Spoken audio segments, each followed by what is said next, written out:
สบายดีพี่น้องคลิปนี้จะมาถ่ายภาพการหากินกลางคืนพี่น้องการเขียดนาตามธรรมชาติแคมน้ำหากินแบบธรรมชาติบ้านเฮาพี่น้องเลยไปติดตามนำกันว่าสิได้น้อยหลายปานใดก็มาลุ้นนำกันเด้อพี่น้องเด้อไปพี่น้องไปเลาะเบิ่งก่อนว่าสิมีน้อยหลายปานใดแมงแมงนี่จะเป็นลายพี่น้องเลยเออ แมงเข้าหน้าเข้าตาโอ้เลาะหากินพี่น้องยามค่ำคืนการเขียดนาตามแคมน้ำเลยเห็นแล้วพี่น้องเห็นแล้วตัวหนึ่งแล้วอีกแล้วปึ๊บไม่ได้แล้วนี่เขียดนาน้อยพี่น้องไปกับลูกชายมือกล้องพี่น้องแต่ว่าแมงโปตโคตรหลายโอ้แมงเบิ่งเอาพี่น้องเบิ่งด้วยตากล้องยังหูว่าแมงน้อยหลายชำใดพูดเห็นสองตัวพี่น้องโอ้ยค่อยไปเด้อห้ามเด้อค่อยไปโอ้หลายอยู่แถมเดี๋ยวว่าอยู่ปบแล้วตัวน่ะปบแล้วเด้ออย่าพาไปเด้อตัวเด้อไปเบิ่งตัวนี้ก่อนปบมาทางนี้ละ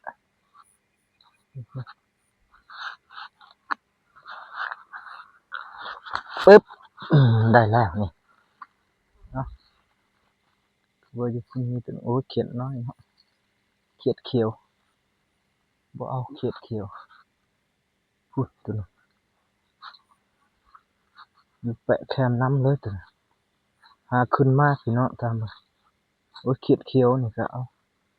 เขียดเขียวน้อยเอาอยู่เฉยบึ๊บเขียดอันนี้เป็นเขียดเขียวพี่น้องนี่เด้อสีมันเป็นอันนี้นี่เขียวแต่ว่าได้ลอกหนังพี่น้องถ้าบ่ลอกหนังมันคิ้วเขียด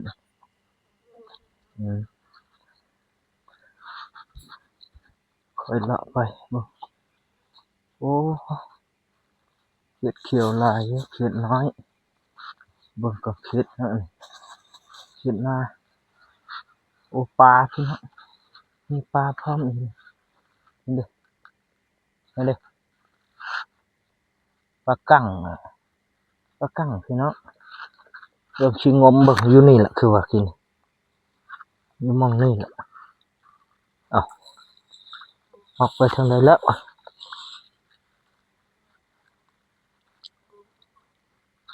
อ้าว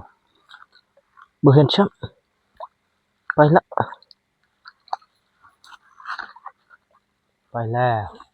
ตามมัน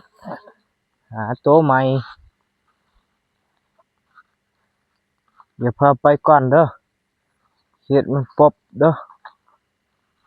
อย่างตามหลัง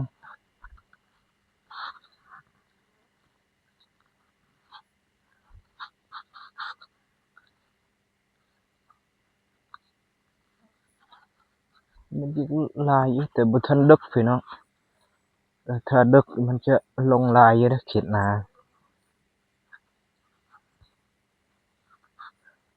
เขียดนาบ่เขียดเขียวบ่เอาหั่นลอกเอาลอกหนังเอาเขียดนี่บ่รักเด้อพี่น้องเขียดเขียวนี่มันบ่รักเขียดอันบ่รักปานใดคือเขียดนามันรักเขียดนานี่เห็นเต้นดองๆรถถ้าบ่ยังโคมใช่เลยเอาโคมไปทางไม้เลยไปเลยได้พี่น้องเอ้ย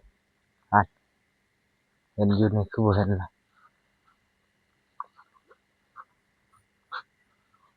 ปลาก็มีเขียดก็มี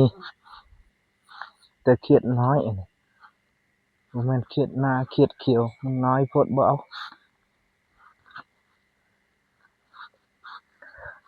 นี่แหละเพิ่นว่าในน้ำมีปลาในนามีข้าวมีเขียดมีกบ อุดมสมบูรณ์หากินเอาบ่ทายซื้อทาแรกเนาะพี่น้อง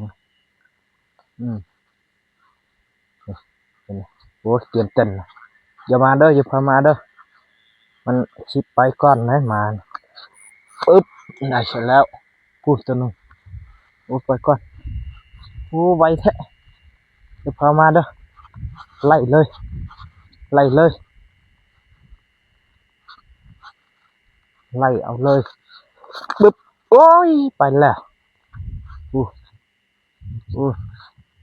บ่ต้องยอมมันไปตลอดตามตลอดอ่านอ่านอ่านโอ้โหเต้นไวแท้ปึ๊บว้า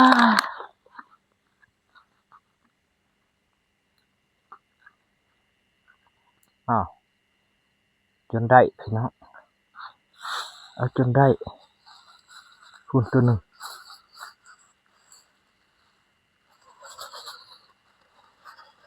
เอาหักแข้งมันเด้อหักแล้วตัวนี้จับดีๆได้ถุงยางมันไปนะอย่าพามาอย่าพามาเชียบตัวนี้ก่อนโอ้ยเจียมล่ะโอ้ยเจียมเต้นนะน้อยปึ๊บอ่าได้อีกแล้วจับเอาแข้งขามาอืมอืม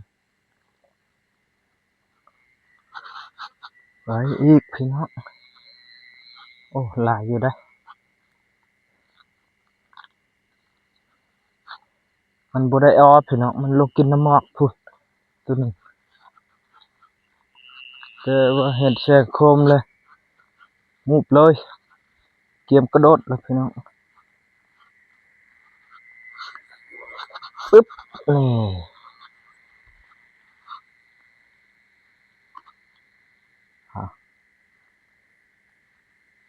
ไปกับลูกชาย2 คนพี่น้องหากินยามค่ำคืนเป็นตากล้องให้จับกล้องเองเลยพี่น้องจับกล้องไปพร้อมโอ้เครียดว่ะโอ้เครียดเครียดไกลเครียดเขียวเดี๋ยวก็เอามันง่ายพี่น้องปึ๊บยังเต้นลงหูนะจับดีๆเด้อ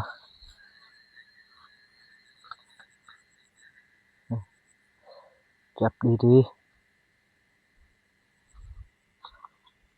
คอยย่างมาตามหลังเด้อ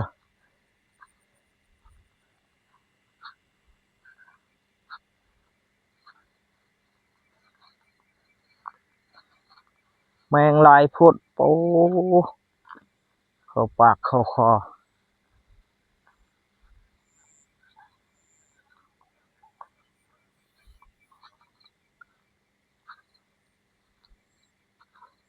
เดี๋ยวไปก้อนแม่หมดมันก็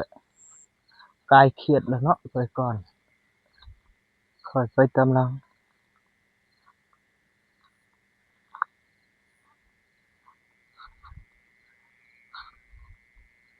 อู้อู้ไปแล้วไปแล้วเกียบไฟแล้วพี่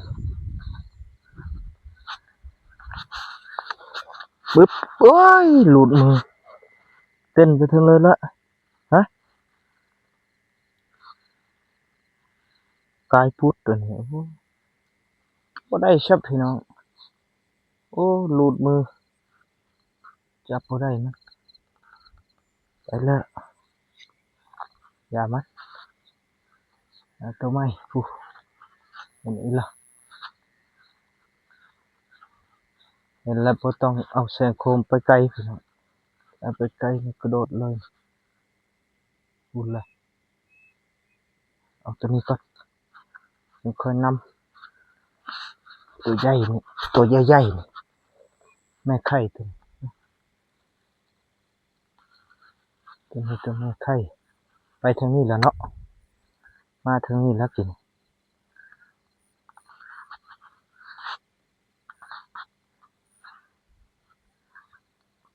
อู้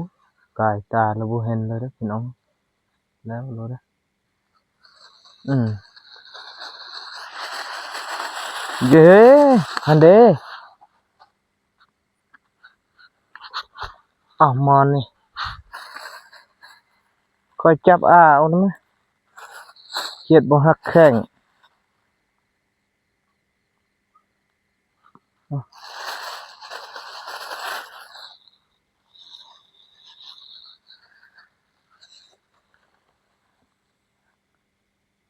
ค่อยจับป้อนเชื่อลึกอะฮุบคือเก่าบ่มันก็เต้นออกหรือบ่มันบ่แม่นของมันยากทุกอย่าง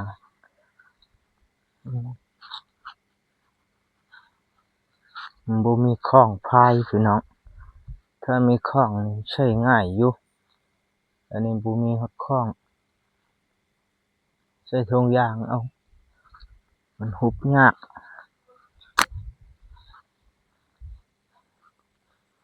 เบิ่งตอนดึกๆว่าสิลงลายหรือบ่พี่น้อง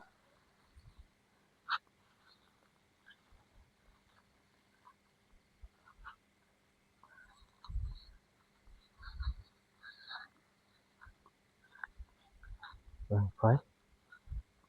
นี่เห็นอีกแล้วแต่ว่ามูกไวแท้เนาะเอาใหญ่เลยตัวนี้ปึ๊บอ่ะคอยตีใช้เด้อทุกอย่างเด้อยันมันออกเด้อ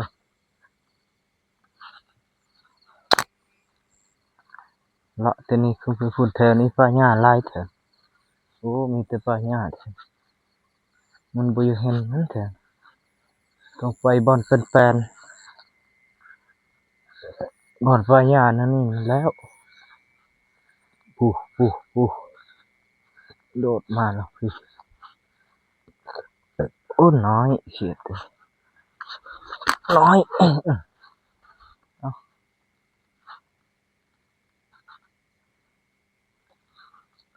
ปูอืม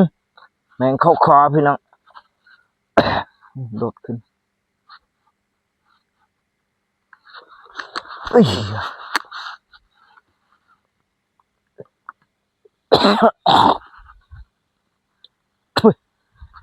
แมงเข้าคอหักได้แข่งมันเลยเด้อแมงเข้าคอเลยไอเลยนะโอ้ยเตะเครียดมันหกพี่น้องบ่อยู่เห็นบ่เห็นตามันแล้ว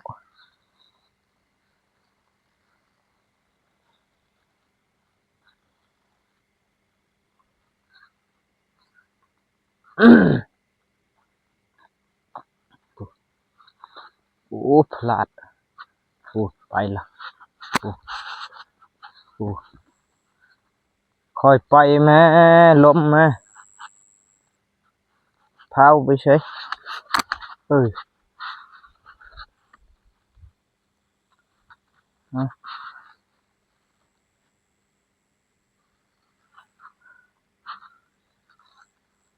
ค่อยไปตามหลังมันย่านครับ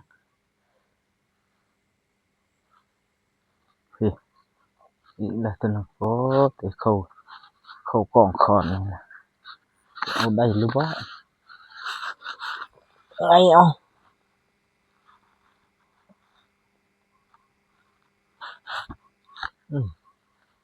ต้องได้ไงเอาจับดีๆ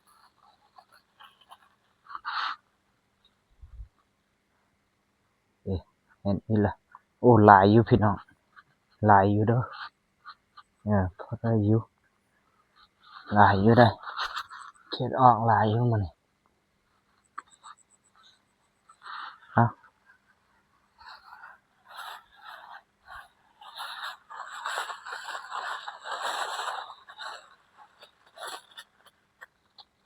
คอยป้อนลงก็ได้มุทาหักก็ได้หันว่าอันนั้นเด้อคอยตีแล้วก็ป้อนลงเอาไปละตัวน่ะโอ้เสียงโคมออกไปวับพี่เดี๋ยวโอ้ไปหกแล้วบัดนี่เลยยากแล้วพี่น้องอื้อ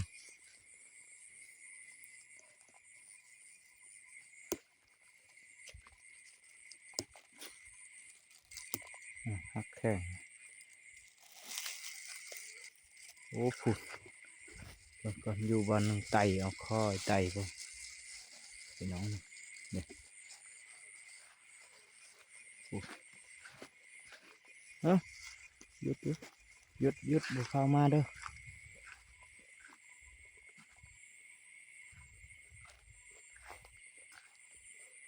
โอ้เต้นดองเลยเอาเฮ้ยหักแข้งคนเด้อไอเด้อหักแข้งก่อนมันจะง่ายลูก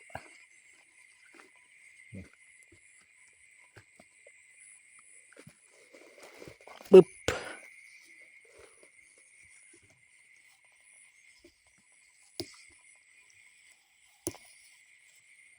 เราบ่หักแข้งมันเต้นออกจากทงเอา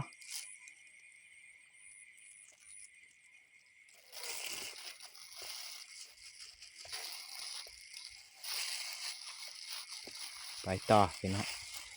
ไปต่อต้องไปมันก่อนคือว่าเห็นใช่กินเดี๋ยวพาไปเด้อ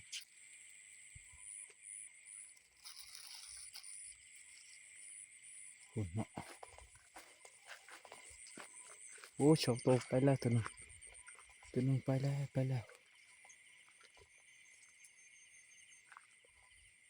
เดี๋ยวพามาเด้อปึ๊บ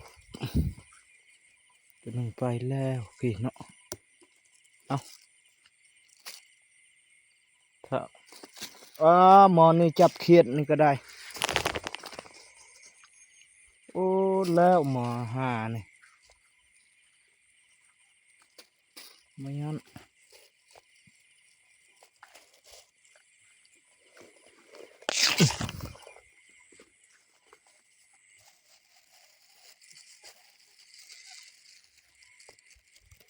มานี่พี่น้องเด้อคลิปนี้เพิ่นฝากติดตามกดไลค์กดแชร์ให้เด้อพี่น้องเด้อ